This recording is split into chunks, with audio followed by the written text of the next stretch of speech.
We all have those comfort films we put on after a long, hard day, don't we? You know, when we've had enough of rewatching episodes of the US Office. There's something nice to put on, you know, not just something to put on in the background while you doom scroll. I don't mean that, but the films that sort of make us feel at home, away from home, I guess. They make you feel comfortable. This is one of mine. 90 Days is a Canadian docudrama from 1985 about two friends. Well, they're friends in the way that they've known each other for years and not killed each other yet. You know, they don't really get on most of the time, but something still keeps them together for some reason. Maybe they just don't have anyone else. Well, Alex definitely doesn't, because the first time we see him, he's getting his clothes rained down on him by a jilted girlfriend. While the first time we meet Blue, he's shopping for a mail order bride. It's all very low-key, comedic and awkward, and I love it, especially Alex. I mean, just look at that mush. Like, he walks in the room and you can hear the excuses already. Oh, fish ate my homework, my car exploded, light was late, I've got a pain in my bum. Morning. Not bad, and you? He just has that unluckiest man in the world look on his face all the time, like, these things just keep happening to me. I love it.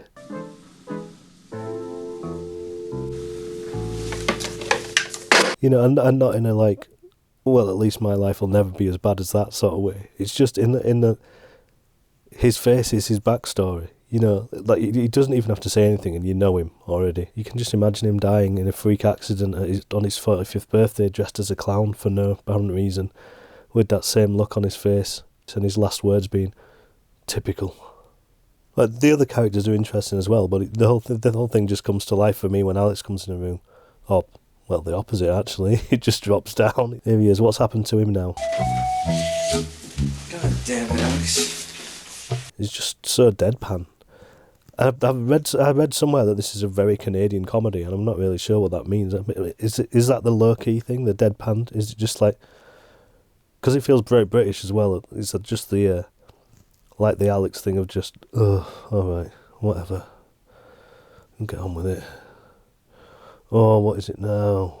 Oh...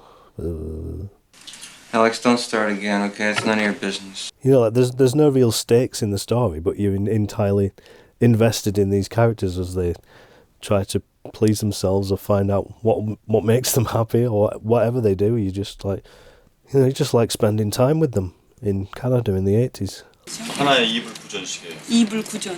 What's that? 투어는. No, but what is it? 라지 피클레. It's a nice place to be. You did this yourself?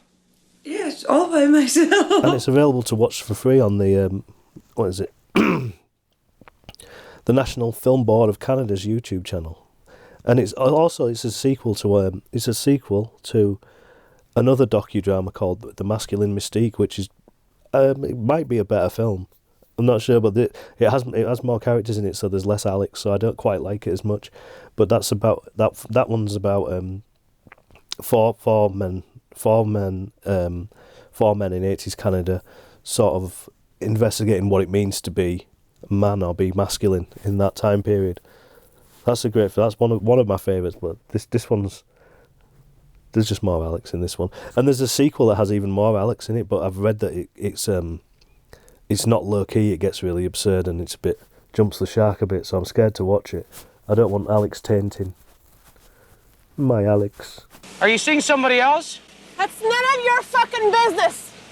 Who is he, the son of a bitch? I'll kill him! But yeah, it's available to watch on that channel. There's some other interesting stuff on there as well. There's one called, I think it's called Carts of Darkness, about homeless people who race shopping carts while collecting plastic to recycle to buy food.